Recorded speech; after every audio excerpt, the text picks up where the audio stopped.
We don't always get our hands on Distillery Exclusive bottles, but when we do, boy howdy, are we excited. Today, we have one right here from Lux Row in the quaint little town of Bardstown, Kentucky. Not to be confused like I did with the Bardstown Distilling Company, but no, totally different. Lux Row is its own entity, and we're going to get into that and much more in this episode of Savor the Burn. Let's go!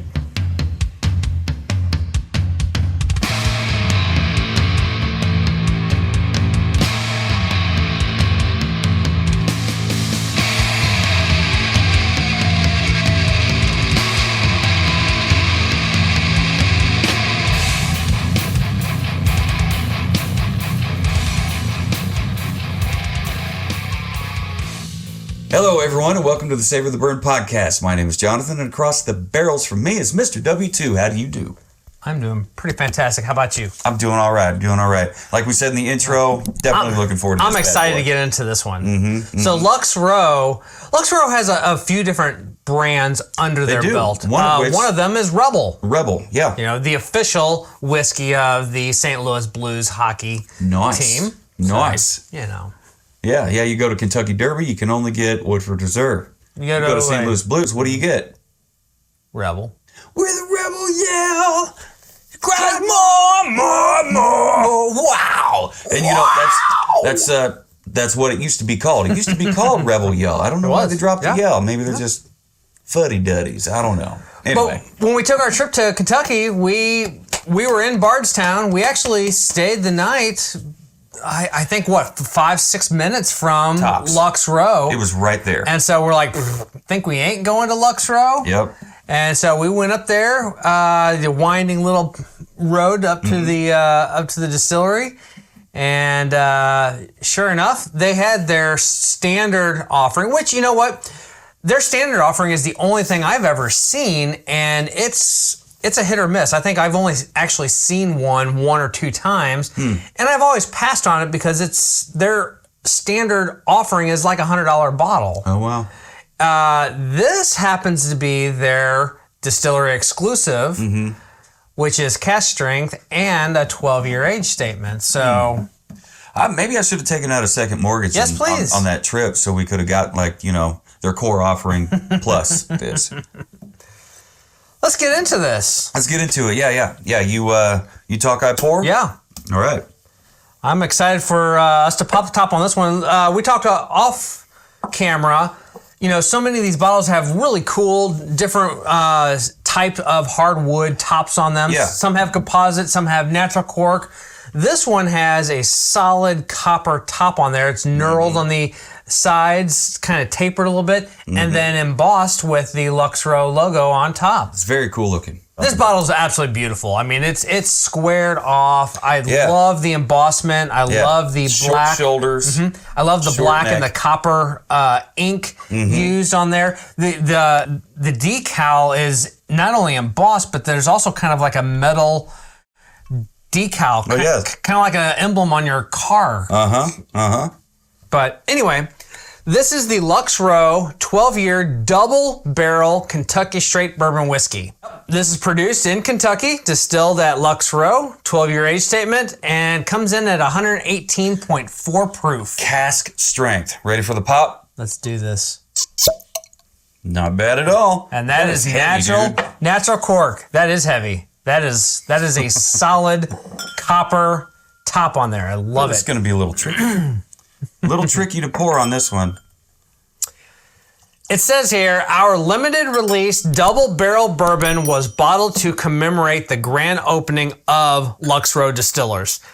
Like the name suggests, this bourbon comes from two different single barrels, each aged 12 years, allowing for an extra aged expression highlighted by notes of caramel, vanilla, oak, and tobacco.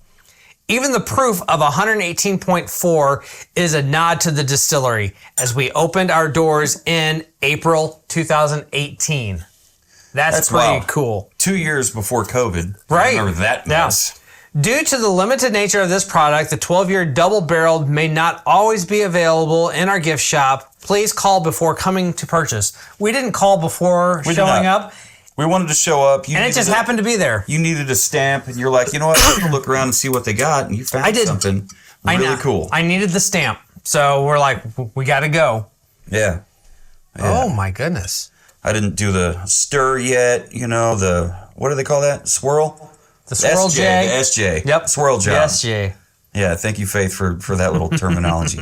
It's at 118, so you got to do the one nostril with the mouth slightly open. That's nice. You know what? We need to talk about tasting techniques sometime because we should. There are different ways to do it. Stick your nose in it, you know, or and then like the guy with the scotch. If you guys seen him, was like, throw it out. Nice to meet you. How are you doing? It's a pleasure. And he's got his honker way down in there. And then so you've also got the single nostril. And then we throw it on the floor. Just to make sure you've got all the stuff out of it. I don't know why I went Sean Connery with it. Some things in here don't react well to bullets. This is nice. There's caramel. There's vanilla. Yeah. Vanilla. I think there's some baking spices in there too, but it'll take me a second to pick those out. I'm sitting here. But I mean, there's butterscotch. I'm sitting here and I can't quite make it out. But what does the band on the neck of that bottle say? Dude, all right. I see. It says "True" on one side. Right when we switched from talking about this and you went over here to talk, I noticed that it's red. It's embossed here on that neck. You can feel it anyway. What does it say? Lux Row Distillers, Bardstown. Made true. It just says made true. DSP KY 2044. That's a lot of distilleries in Kentucky. 20044. Goodness. Yeah. Established in 2018.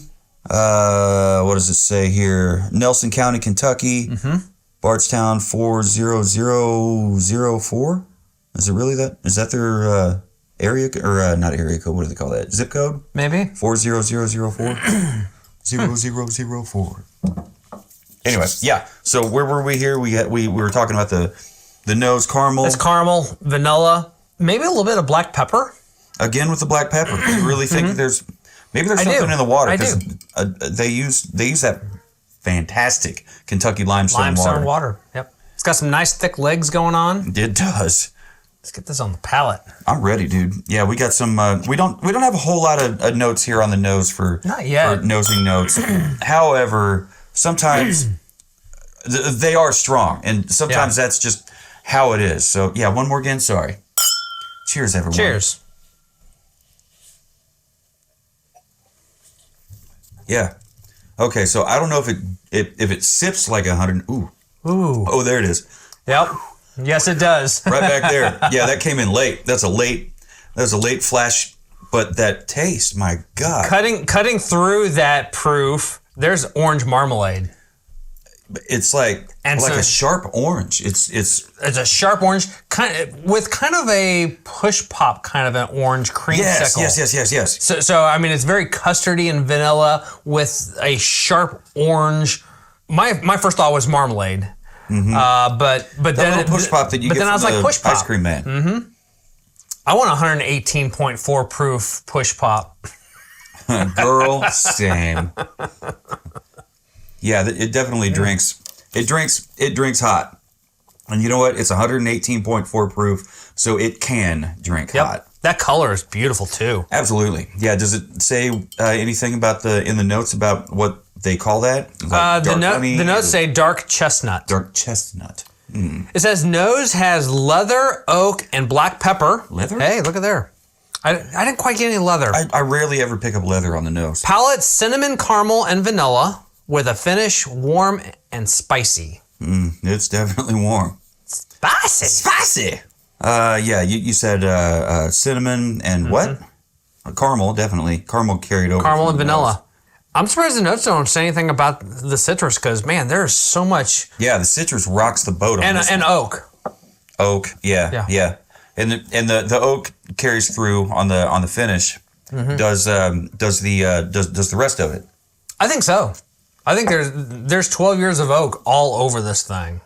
I think it's interesting that this, they're calling this one a double barrel bourbon, and it is a Kentucky straight bourbon. Therefore, even though it's the blend of two single barrels, both of those barrels in order to still be classified as a Kentucky straight bourbon, both of those barrels still have to be Kentucky straight bourbon whiskey. Yeah. Yes. It's not like it's not like you take a rye and a bourbon. Right. This would be an American whiskey at that point. This is still a Kentucky straight bourbon whiskey, which means both of those single barrels were both Kentucky straight bourbon barrels. Yeah. That said, I think that's really interesting that they picked two distinct single barrels, both 12 years, both clearly very different flavor profiles, and then blended those to come up with this. I'm going to go a step farther in that and say that, does that mean if this is a blend of two single barrels, this isn't a small batch, this is a two single barrel blend.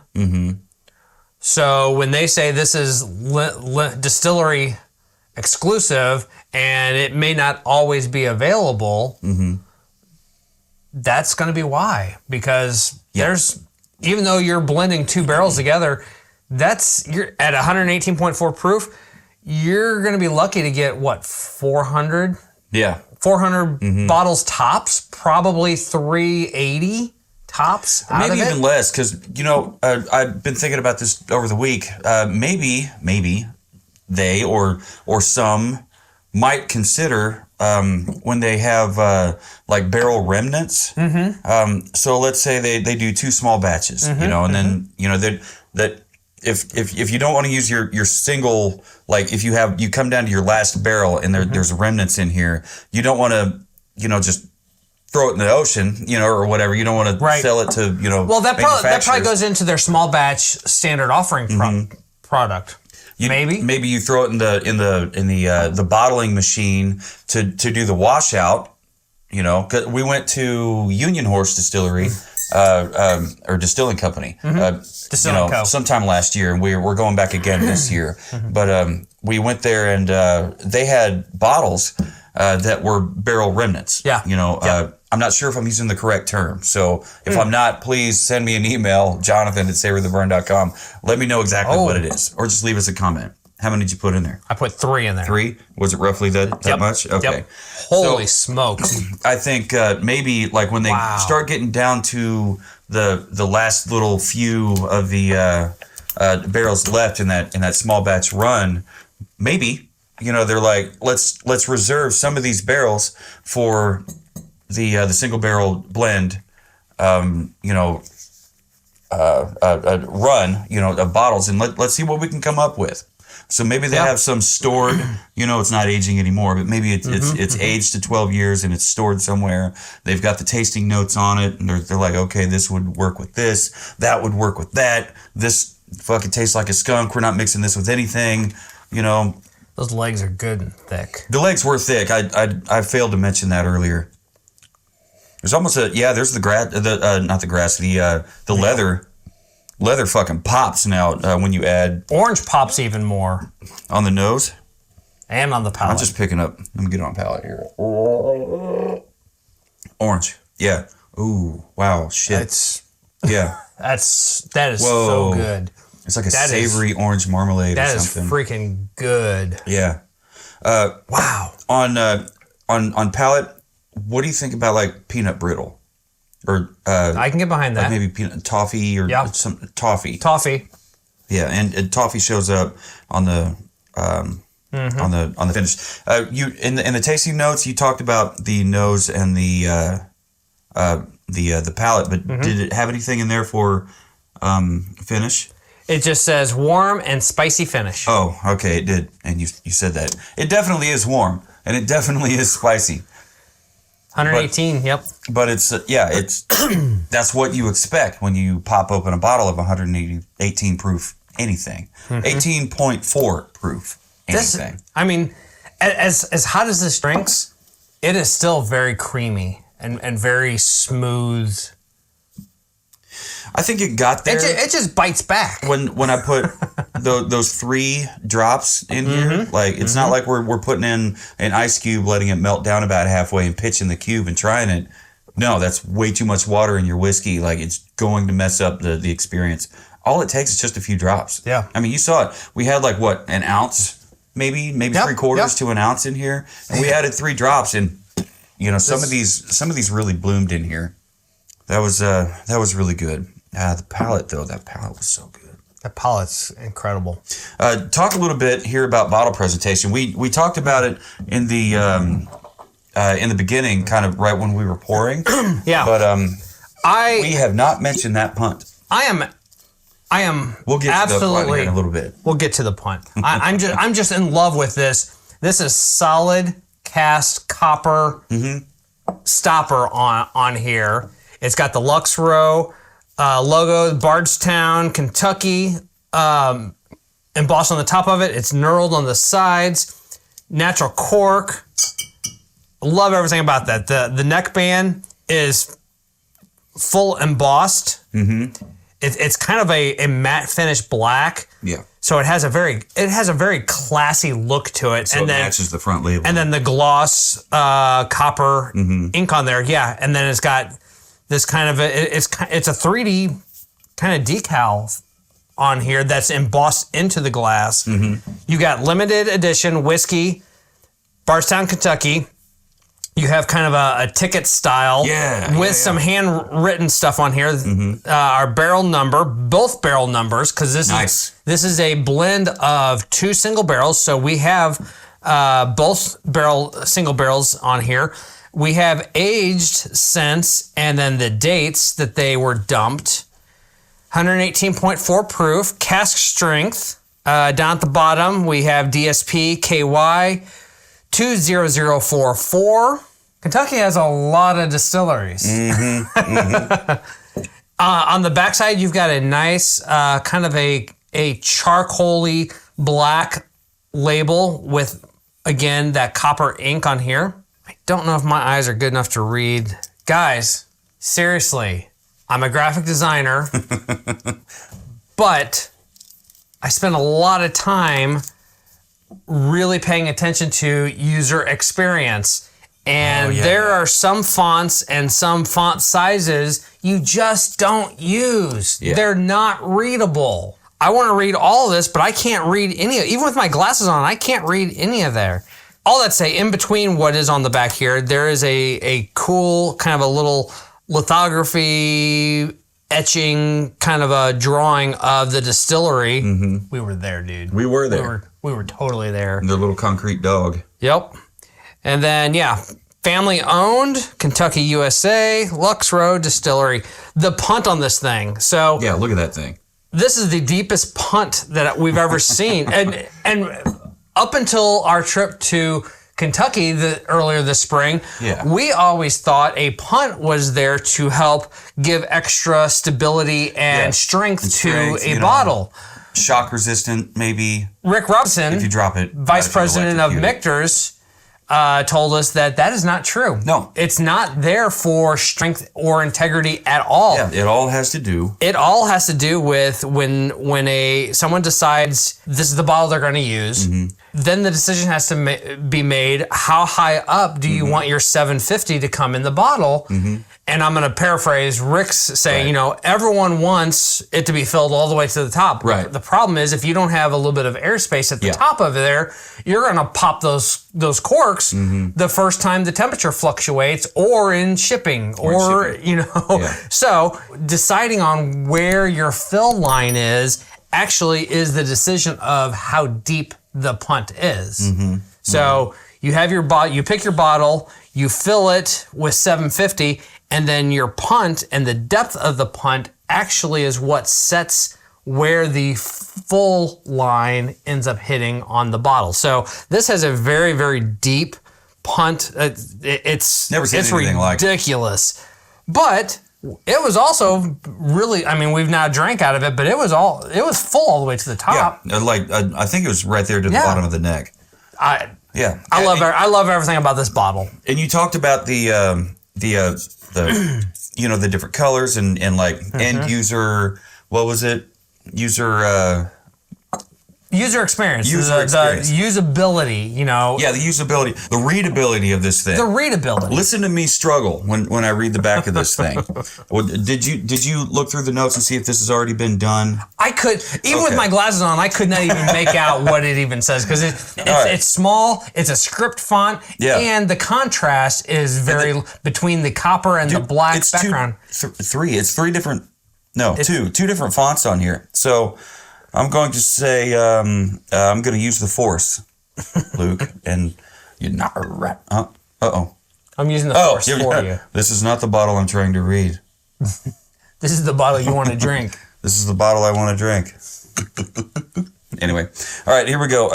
This Cask Strength Kentucky Straight Bourbon is created from 2 of the finest 12-year whiskeys selected by our head distiller, I almost said hand distiller, and bottled to celebrate putting down roots, all caps right Grand there. Opening of the Lux Row Distillers. Yeah, on our own 80-year slice of Bardstown heaven. Generations from now, 2018 will be the year remembered for Lux Row Distillers, opening its doors, its bottles, and its heart to the world. That's just nutso. I mean, they've only been around since 2018, and they've got a 12-year bourbon that is absolutely fantastic. Clearly, they've been at it a lot longer than they've been at it. Yeah. Mum's the word. We're starting something. We just can't talk about it. That has to be, a point of stress and strain, to those. Like, you just have to accept this is how it's going to be, guys. We're going to make this product, and it's not going to, sunrise until 6 years after we've started, or 3 years probably. Well, and that's, and minimum requirements for a bourbon is what, 2 years? There is no minimum. There's no minimum. No. So it could just go in the barrel, out of the barrel. If it's less than 2 years, you have to put an age statement on there, though. I wonder if they do, like, we mentioned Michter's already again, but if they do the Michter's thing where they take it out when it's ready, or when the clock strikes 12, they pull it. Yeah. They pull it and they barrel store it somewhere, and get ready to use it whenever they're ready to fire that sumbitch. Things to think about. What'd you give it on the nose? I gave it 4.5. Damn, so did I. Nice. Yeah, there was absolutely nothing wrong with that nose. There was butterscotch, caramel, vanilla. You picked up on some black pepper. Mm-hmm. After we threw 3 drops into our 1 ounce or 3/4 to 1 ounce pour, I picked up on some leather and even the tobacco. Like yours is gone. But yeah, I mean, it reminds me of when we played the cigar bar. And we tried to have that pour, and it was like, smelled like cigar smoke. It reminds me of that, only it's not cigar smoke. It's just kind of tobacco, So I thought that was pretty interesting. That leads us to the palate. Where are you at on the palate? 4 3/4. Damn. So that's exactly what I gave it. The palate for me, it opened up. It gave us a wide variety of things. Orange marmalade, orange creamsicle, cinnamon, caramel, vanilla, oak showed up. I picked up on some peanut brittle and some toffee. This thing really has a lot to offer. And usually on these higher proof, single barrel, this might be the first dual single barrel blend that we've had. But usually, I mean, you don't end up with all that stuff. It's carrying a 12-year age statement, and that color speaks to that. But look at that beautiful color. See that? Can you see that? I mean, it's... Can you see the color? And then you put that in a nice squared bottle, which reminds me a lot of what I love about the Union Horse bottles. Union Horse uses square bottles. Those are the square bottles. Who else? With the Wilderness Trail, they also use a more square. Lead Slingers will have a more square bottle. Huh? Theirs isn't square. Woodenville does. Woodenville? Theirs is square. There's no punt at all on that, though. Look at the difference in punts. Can you see how different those are? This is flush, and this one's deep. Let's go to the finish. Where are you at on that one? I left it at 4 3/4. Okay. I don't blame you. I dropped mine back down to 4.5. But I mean, there's oak. The orange marmalade came through more for me more than the orange creamsicle. We didn't really talk about that too much. Vanilla carried through all the way through from nose to palate to finish. And I thought we didn't talk about this either. It had like a light wildflower honey kind of taste to it on the aftertaste on the finish.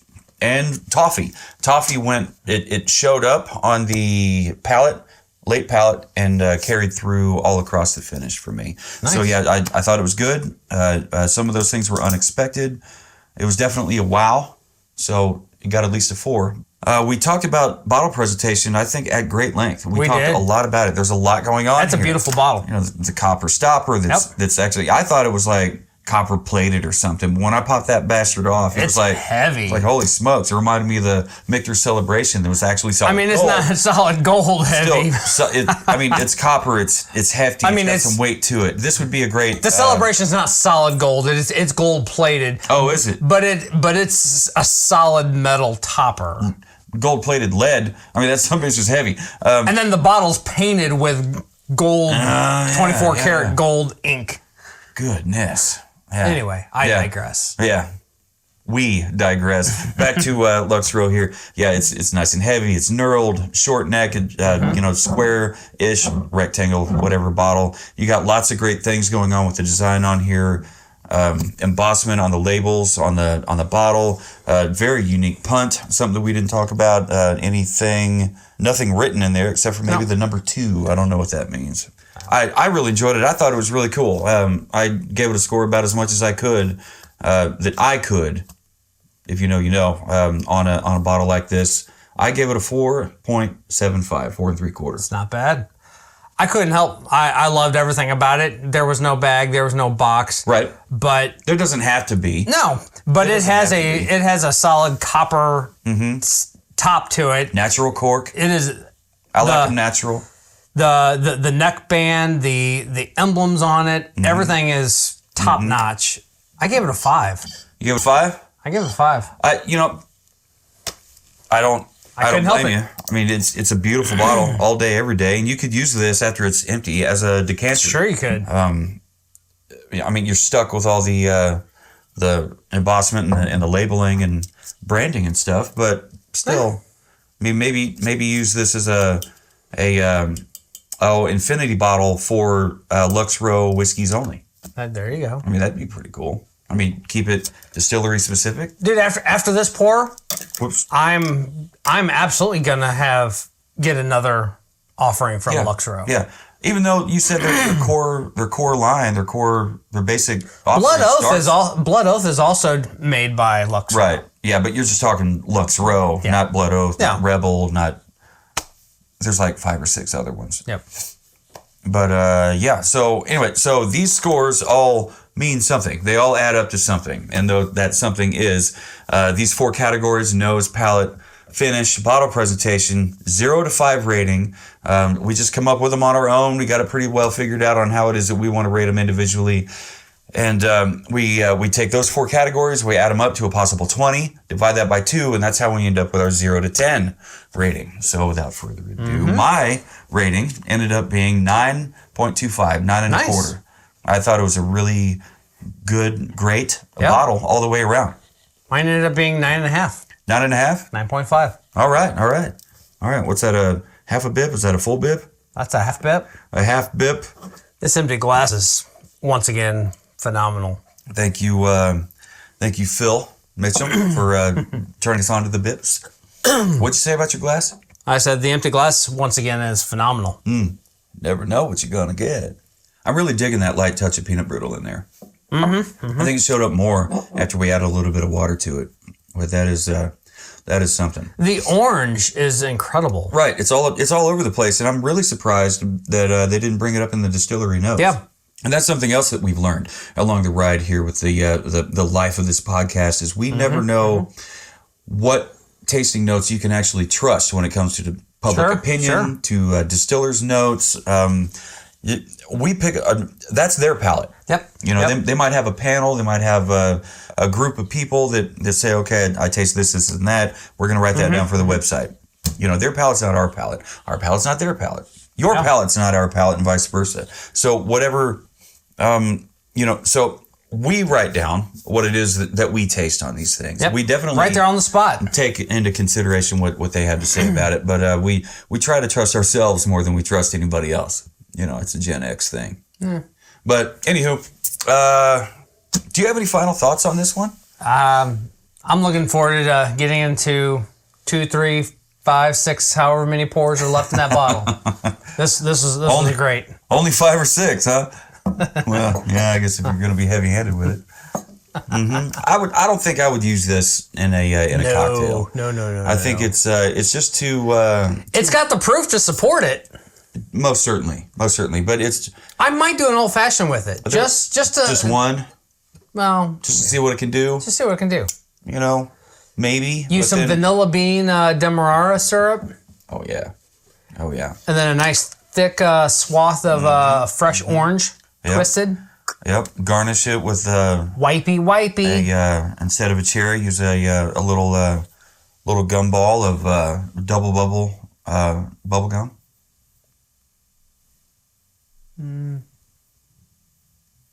Every once in a while, I try to throw him off and make him think, do I need a different co-host? I should probably ban him from the house. How long does it take to write up an ex parte?